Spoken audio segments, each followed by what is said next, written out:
다음 주 김민석 국무총리 후보자에 대한 인사청문회가 예정되어 있습니다. 김민석 후보자에 대한 국민의힘 공세가 거센 상황입니다만 최선을 다해서 인사청문회 대비를 하고 있는 것으로 보입니다. 오죽했으면 SNS를 통해서 칭화대 관련 출입국 기록, 증여세 납부 현황과 같은 자료들을 공개하나 싶을 정도입니다. 국민 여러분 앞에서 이런 사실들을 밝힘으로써 사안의 일부만 부각하거나 또는 사실관계를 왜곡하는 방식의 공세는 원천 차단하겠다, 이런 의지가 아닌가 싶습니다. 그렇다 보니 국민의힘의 위기의식이 상당히 보입니다.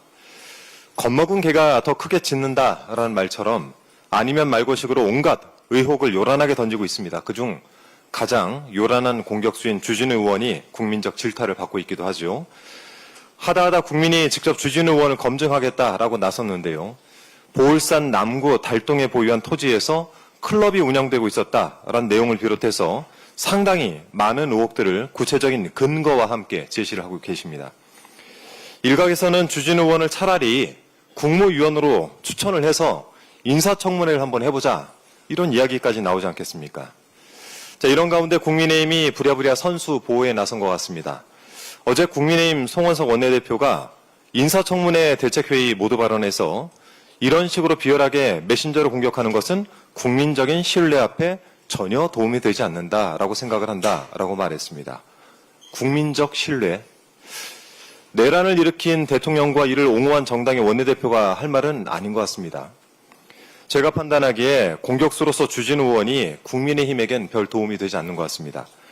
손자에게 7억 원 증여를 해주는 할아버지 찬스가 당연한 졸부 정당으로, 타인을 향해서는 비리백화점이라고 헐뜯는 내로남불 정당으로 낙인이 더 진하게 찍히기 전에 자중하시기 바랍니다. 그리고 나경원 의원에 대해서도 짧게 한 말씀 드리겠습니다. 주진우 의원을 보한답시고 어제 SNS에 메시지를 올리셨던데 어느 국회에서 청문위원을 고발한 적이 있는가? 라고 문제 제기를 하면서 독재의 서곡이라고 말했습니다. 늘 주어를 명확하게 말하지 않고 문장의 명확성을 떨어뜨리는 나경원 의원식 화법이야 좀 널리 알려져 있습니다만, 도대체 어느 위원을 누가 고발했습니까? 이 부분도 좀 명확히 하셔야 되겠습니다. 김민석 후보자는 어제 사실과 다른 내용으로 후보자의 가족의 명예를 훼손하고 모욕하는 행위에 대해서 법적 조치를 취하겠다라고 입장을 밝혔습니다. 특히 인청특위위원을 고발하겠다라고 한 적 없고요. 고발은 주진우 의원이 저를 비롯해서 민주당 의원을 대상으로 진행을 했습니다. 왜 나경원 의원과 국민의힘이 재발저리는 듯한 모습을 보이는지 이해하기 어렵습니다. 오히려 김민석 후보자에 대해서는 국민의힘 이종배 서울시의원이 고발을 했다라는 보도가 있었습니다. 자, 인사청문회 과정에서 상대 정당 의원과 후보자를 고발하는 일이야말로 몰상식한 일이 아닌가 싶습니다. 자, 그리고 주진우 의원에게 재차 경고를 합니다. 허위 사실로 저를 고소도 아닌 고발을 하셨던데 무고죄 때문인가요? 자신이 없나 봅니다. 아직 초선이라 저에 대해서 잘 모르시나 본데, 저는 지난 3년간 김건희 씨 일가의 땅을 파헤치고 서울 양평간 고속도로 종점 변경 이 부분을 추적해본 경험이 있습니다.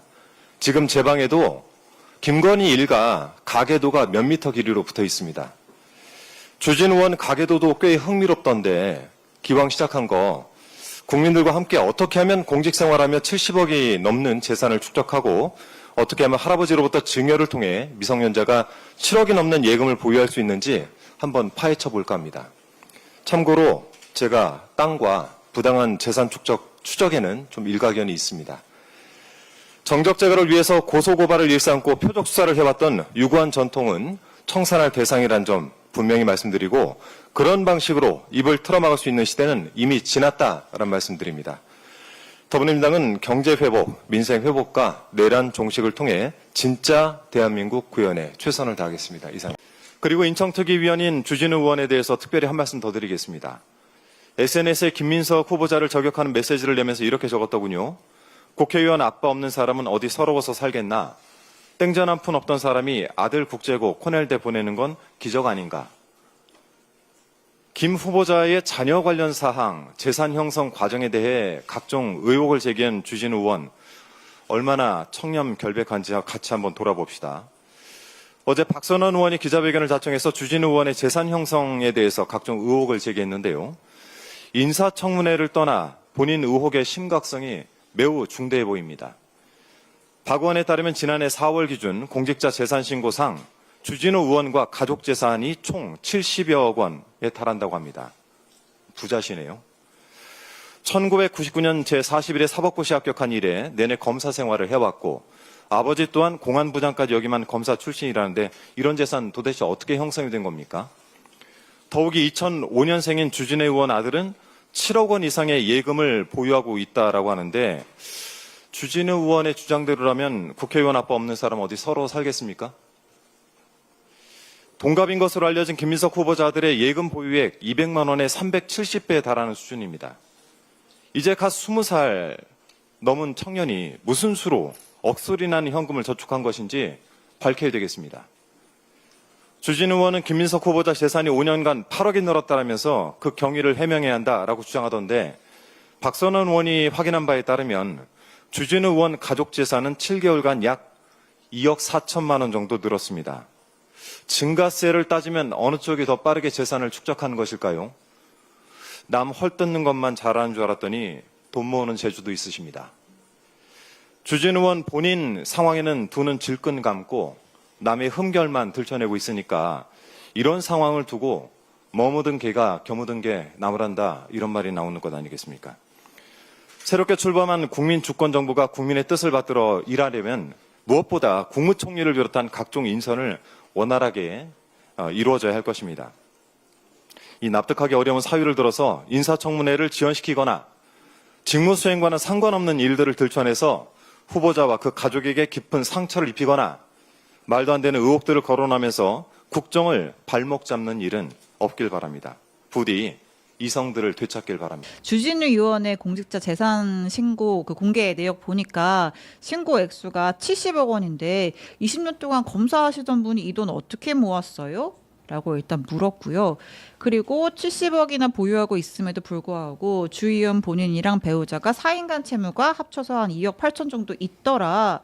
뭐 70억 갖고 있는데 이 돈은 왜 빌렸어? 이거야말로 진짜 채무 맞아? 이런 식의 문제 제기를 했습니다. 네. 플러스 그 주진우 의원의 아들이 2005년생인데 네. 벌써 그 재산이 7억 4천 예금이 있대요. 예금이 7억 4천이요? 네. 와. 그러니까 이제 조부에 의한 증여로 보이는데 몇 년생이라고? 2005년생. 20살, 21살쯤 되네요. 네. 부럽네. 야, 통장에 7억이 있기 쉽지 않은데. 나보다 많은 것 같아 일단. 김민석 국무총리 후보자 청문회를 앞두고 주진우 의원이 보여준 행태는 내란 세력의 마지막 발악입니다. 어찌 보면 윤석열과 함께 역사 속으로 사라져야 할 윤석열 아바타가 이재명 정부의 첫 국무총리를 막아보겠다고 그야말로 최악의 발악을 하고 있는 것입니다.